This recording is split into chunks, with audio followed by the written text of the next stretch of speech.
जय श्री कृष्णा। दोस्तों, हिंदू धर्म में जन्म से लेकर मृत्यु तक 16 संस्कार होते हैं और इनमें से सबसे अंतिम संस्कार है दाह संस्कार, जो व्यक्ति के मरने के बाद उसके परिजनों द्वारा किया जाता है।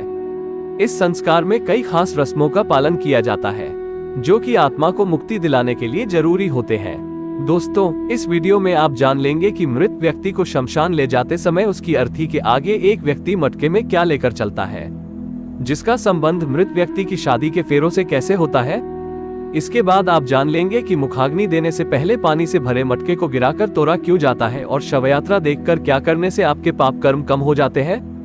दोस्तों, पतली रस्सी में बंधी मटकी और उससे निकलता हुआ धुआं आपने भी हिंदू शवयात्राओं में देखा होगा। इस मटकी को हाथ में पकड़कर मृतक का कोई परिजन शव यात्रा में सबसे आगे चलता है। फिर शमशान घाट पहुंचकर इसी मटकी की अग्नि को घास पर रखकर सुलाया जाता है और इसी से मृतक का दाह संस्कार किया जाता है। यानी कि घर से लाई गई इसी अग्नि से मृतक का शरीर जलाया जाता है। मृतक के घर से लाई गई अग्नि से ही अंतिम संस्कार करने के पीछे एक खास वजह है। दरअसल दूल्हा दुल्हन जिस अग्नि के फेरे लेकर वैवाहिक जीवन में प्रवेश करते हैं, उस अग्नि को मंत्रोच्चारण से घर में स्थापित कर दिया जाता है। अनजान व्यक्ति इसी अग्नि का उपयोग वो यज्ञ, पूजन इत्यादि में पूरे जीवन करता है। यहाँ तक कि मरने के बाद भी इसी अग्नि से ही दाह संस्कार किया जाता है। पुराने समय की इसी प्रथा की मान्यता के रूप में आज भी घर से अग्नि जलाकर हुआ एक ठंडा या उपला मटकी में रखकर शमशान ले जाया जाता है और फिर इसी से मृतक का दाह संस्कार किया जाता है। आइए अब बात करते हैं कि मुखाग्नि देने से पहले पानी से भरे मटके को गिराकर तोड़ा क्यों जाता है। दोस्तों, अंतिम संस्कार के दौरान शव को चिता पर लिटाकर मृत व्यक्ति का लड़का या कोई अन्य परिजन पानी से भरा मटका अपने कंधे पर रखकर चिता के चारों तरफ परिक्रमा करता। इस मटकी में एक छेद होता है जिससे पानी निरंतर गिरता रहता है। परिक्रमा करने के बाद यह मटकी जमीन पर गिराकर तोड़ दिया जाता है, जिसके बाद ही शव को अग्नि दी जाती है। आइए जानते हैं ऐसा करने का धार्मिक कारण। दोस्तों, शास्त्रों के अनुसार हर चीज नश्वर है।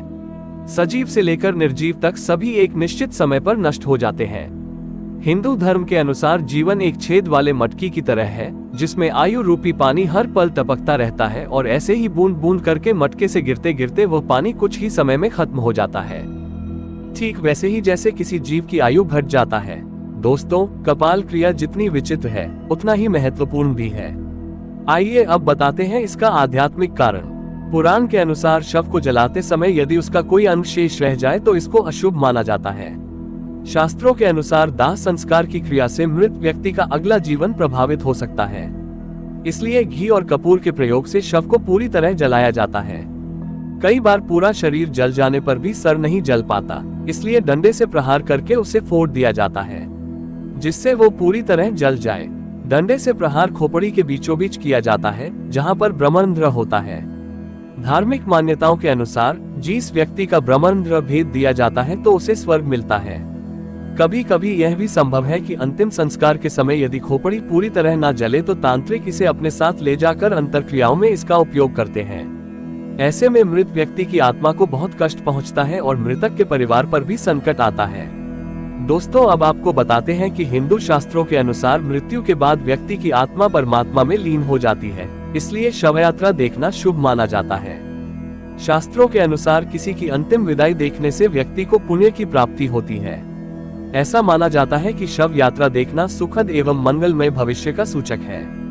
मान्यता ये भी है कि यदि काम पर जाते समय शव यात्रा दिख जाए तो अधूरे काम पूरे होने की संभावना बनने लगती है। दुखों का नाश और सुखी जीवन का आगाज होता है। दोस्तों, उम्मीद करता हूँ कि ये वीडियो आपको पसंद आई होगी। जय श्री कृष्णा।